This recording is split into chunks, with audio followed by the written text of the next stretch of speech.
What you're looking at here is part of my installation setup. You can see at the bottom is the pull-through box, and at the bottom of the box you see the conduit going out through the wall to the breaker box on the other side of the wall. It comes into the inside of the breaker box, and I'll show that in the next video. Now above that is the junction box, and I was gonna wire nut everything. It just got really messy, so the only wire nuts I did, as I said in my intro video, was the ground and the neutrals and the Pro 1 and Pro 2 30 amp wires. I kept the softer wires inside because there was a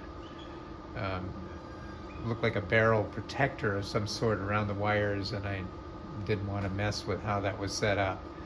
So you can see the black wires coming down through the top, and the red wires come through the side, and then off they go to the other side. Now I chose to do, as I said, home runs, and I'll show how I did that.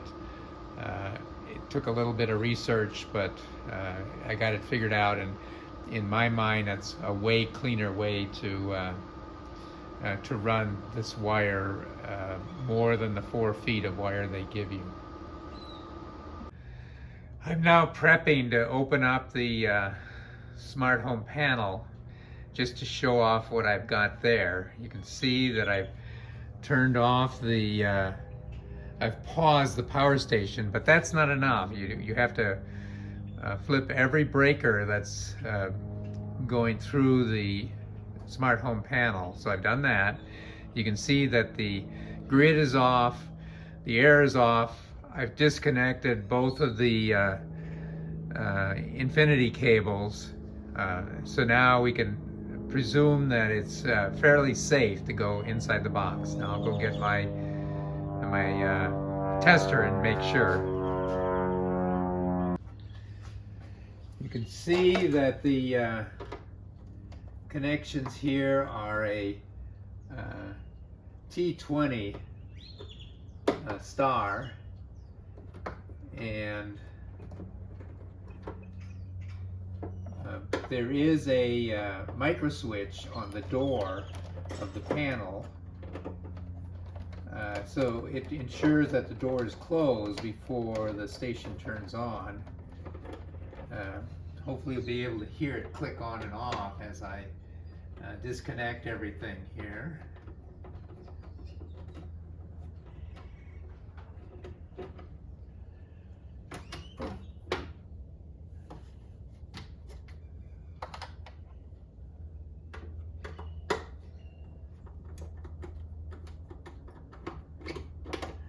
The screws are set so that they come out a little bit, but they don't fall on the floor, which is nice, because if they fell on the floor, I'd probably lose them. Okay, now see if you can hear the micro switch. Gotta make sure that switch is engaged, otherwise things are not going to work. So here are my relays. These are all 20 amp down below, and I got one 20 amp up top, and the rest are 15 amp relays. So basically the relay decides whether current is coming from the grid to the house, or whether it's coming from the battery to the house. And notice I've got everything labeled here to ensure that once I got things to the other side, I got things correctly installed on the right breaker. Now when you're going through the commissioning, it will test for that, and my test came out okay. So just if you're careful in the beginning, then you'll get a good test on the other end. Now one of the things I wanted to show, which I kind of had to figure out on my own, was these connectors. So you can see there's 2 green ones on either side, and then 3 black ones in between, both on the black side and the red side. So I'm going to pull the green one out. They're basically the same, but notice on the back side they got little screws, and you can see here where the wires go in. That is a ferrule that's in there that's holding that in.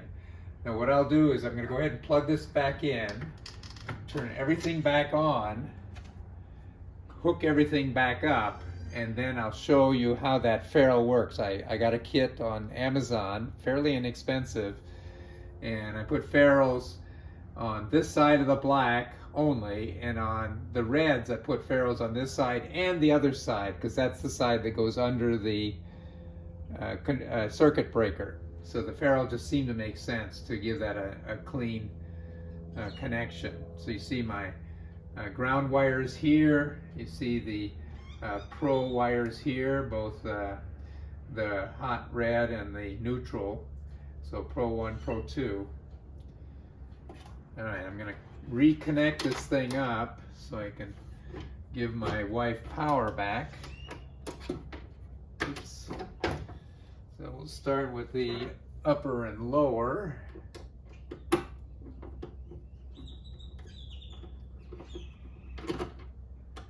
If you got a power driver, just be careful, because this, you do not want to strip this out.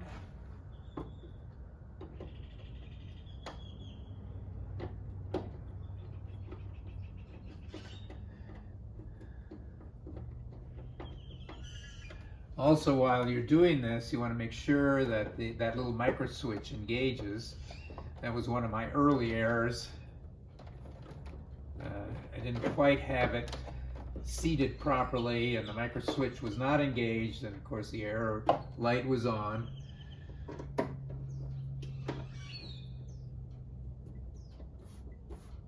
Okay, the micro switch is engaged, so that's good.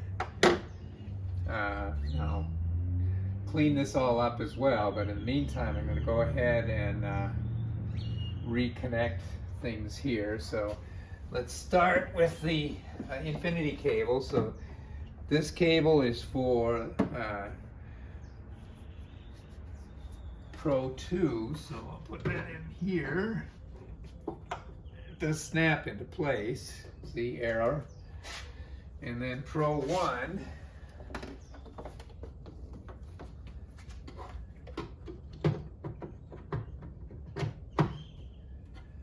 now I'm going to take it off pause, and we'll just see what happens. Hopefully the batteries will connect and feed power to the house, but we'll see.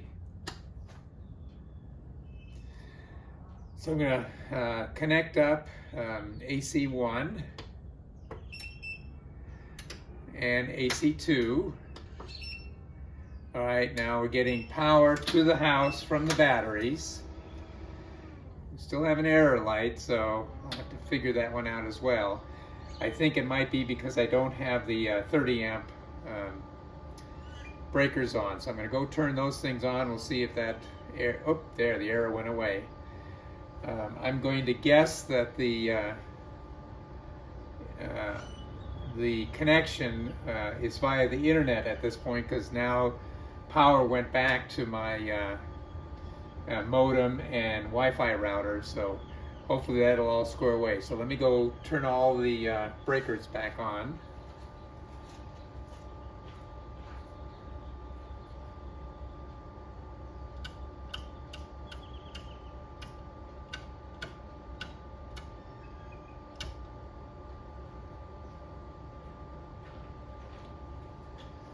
Breakers are all back on. You can see power, the lightning bolt next to every connection here.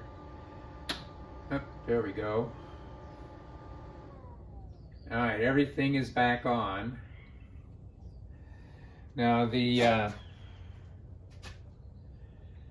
boxes, when I hit the pause button, were in the charge up function, so it may be that I've interrupted that and I'm going to have to restart it, but we'll see. But you can see, for the most part, I mean, the lights are on in the garage, so I'm guessing all lights are on, everything is looking good, and I'm going to button things up at this point. So I said I would show the kit I used to put those ferrules on, and here it is. I will put the link to Amazon for this down below. And it includes the crimper and then a variety of connections there. They had one for 10 gauge, but I found that the 12 gauge gray one for me worked quite a bit better. So I will show that off on a couple of different types of wire.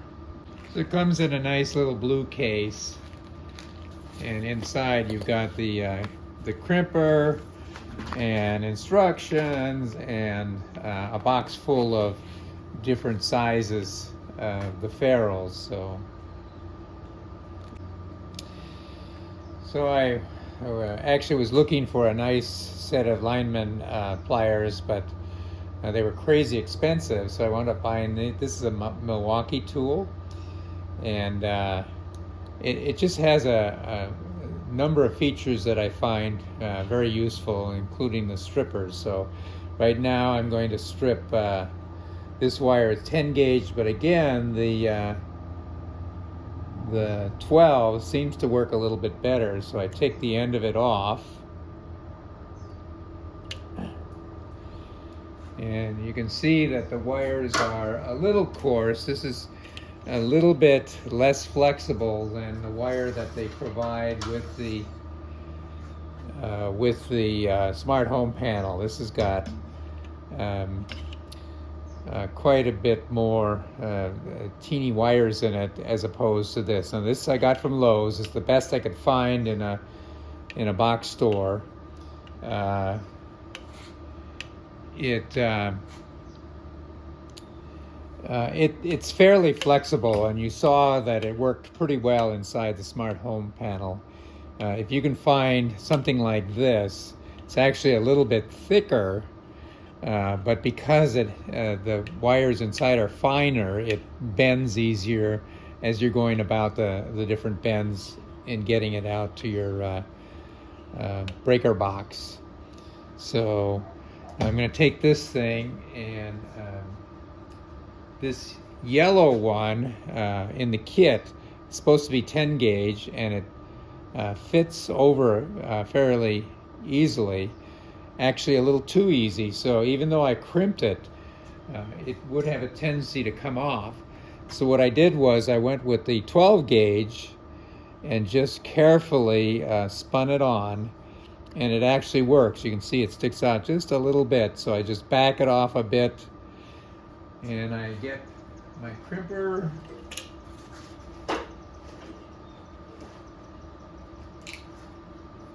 and you can see that the crimper is square. So as you put it over this thing, it's going to produce a square crimp.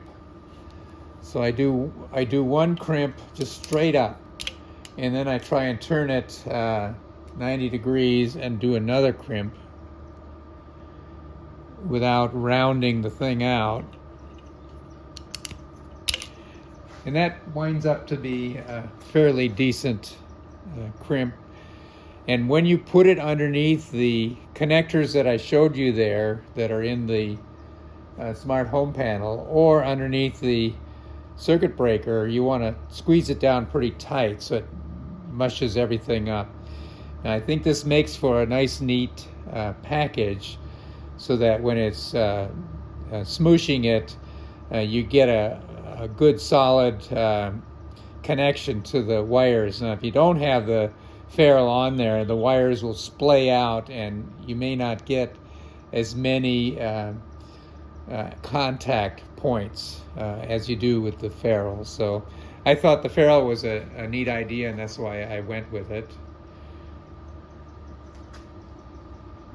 So I wanted to take a moment to compare the ferrule I just put on with the ferrule they use inside the box. You can see they've got a nice clean crimp there, a little bit longer than the one I have here, but this fits in the connectors very nicely and smooshes down well also. But if you can find something that provides a little bit better crimp like this, that'd be good too. Now, there are a number of very good videos out there about the startup on the smart home panel. EcoFlow has a good one. You should watch that. Make sure that you follow the steps very carefully. I tried experimenting with a couple things the first time I went through. Of course, then there was a problem with the panel, and that sort of made me think, yeah, I better follow the guide a little more closely, which I did the second time. I don't think I had anything to do with the problems. I got back from support that they had some problems with some of the panels that were sent out. So if you see what I showed with the intro videos before this sequence of videos, if you see those errors on the relays and on the box itself, contact customer support. They will talk you through testing and so forth. I tested a lot of different ways. I moved relays around to see if the problem moved, and it did not. So I had very specific backplane issues with the same slots, no matter what relay I plugged into those slots. So I should take a moment and show off the relay itself. You've probably seen that on other videos too, but it's just a little box. This is 15 amp, and the edge card there plugs into a slot in the smart home panel, and then it has a couple of screws to hold it in good and tight, so they don't come loose. Now, when it's shipped, these things are shipped separate, so it's a good indication that the backplane, the motherboard, should come in good shape. The customer support suggested that maybe the shipping is what damaged the first one, but I just don't think so. My experience with circuits through the years has been that if there's a problem like that, it's typically the fabricator didn't do the best job of soldering things down. So I was going to look at the motherboard myself, but I decided I better just ship it back the way it is and let them deal with it. Okay, so you saw, if you've watched their video, you saw that you complete the wiring, you connect the Delta Pro just like you saw me do, and it erred in the beginning and then sort of figured things out, and then the error light went away, and I pushed the on-off button for AC1 and AC2, and they turned up green. And then you push the little IoT reset button, and that does Bluetooth to the app, to your phone, assuming Bluetooth is on, and you begin the connection process, and it'll ask you for a Wi-Fi to connect to and password and so forth. Just be patient, because typical of Wi-Fi, it can be an issue to start with, and you might have to go through it a few times before it finally works. Do check for any firmware updates once you get everything connected up. I had to do firmware updates on everything, and that's a good thing. It shows that they are keeping up and staying ahead with all the electronics. When you're doing all that, as you saw me do now, the circuit breaker should be off. And once you've gotten a connection like you saw I had, then you go turn all the circuit breakers on, and you'll see that the grid can provide power to each of your home circuits, and then you know you're in pretty good shape. Now, notice that I have a mounting board here. I like to do that when I'm mounting against standard wall board, like you see here. there's still going to be a bunch of holes, but it's a lot easier than putting in the mollies and pulling them out and putting them in again as you try and mount this thing. So I had to move the thing 3 times in order to get this thing aligned correctly with the conduit, aligned correctly with the conduit through to the breaker box. So the project board or the backboard gave me a chance to do that without a lot of work.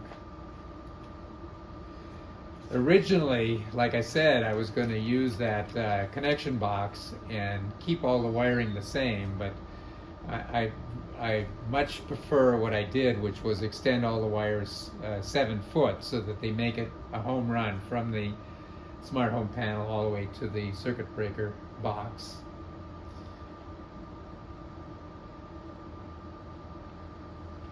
Okay, I'm going to repeat, I think I said it already, but make sure you label everything, because it's so easy to get mixed up as wiring is going through various conduits and such. All right, I'm going to put it down below as well, but the next video is going to be me showing what I did in the box.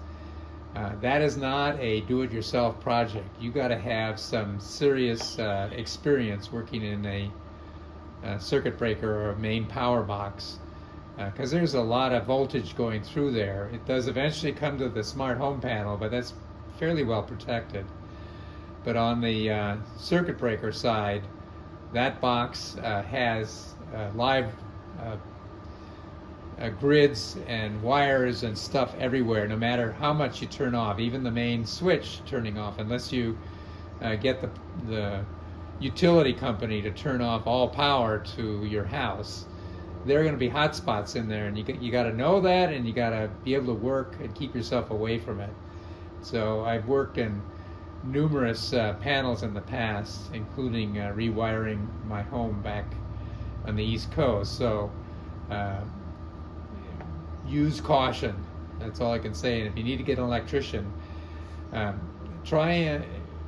if you feel comfortable as a do-it-yourselfer, you work on the smart home panel side and get the electrician to do all the connections on the circuit breaker side. That way he or she is doing what they know best and make a nice clean load panel for you, and then you can work on connecting everything on the smart home panel side and getting it to actually run. So take some time, do your research, and I think that'll be it.